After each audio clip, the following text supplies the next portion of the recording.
I've been here for a few years, so it's safe to say that people in the community know who I am.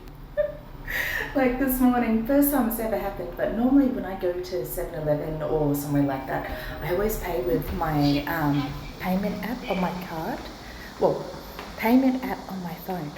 But this time, I left my phone in the car before school and I went and got some tea, but I used my actual bank card for it. And what I didn't realize is that I left it at the 7-Eleven. So, I mean, I didn't need it for the entire day. So I had no idea that it was even missing until I got home and I drove past 7-Eleven and I noticed the owner out the front and he's like, oh, and he's pointing at me.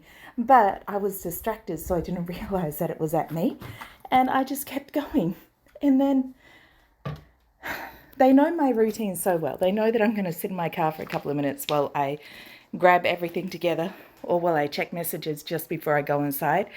So next thing I know, there's a banging on the hood of my car and 7-Eleven guy is there. And I open the door and I'm like, what happened? And he tells me, your card is in my shop. And I'm like, what the, huh? And he goes, you left your card behind this morning, so come and get it. Like, they know my routine so well. They know that, they know the time that I'm going to get home. That, well, times, because sometimes I would just do overtime at work for the sake of it. They know that I'm going to sit in my car for a few minutes, really to decompress more than anything. And they know, they know where I live as well, but they know everything. And so, yeah, that's actually one of the great things about living in a community. People get to know you. So when you come to teach in Korea, don't be afraid to get to know people around you.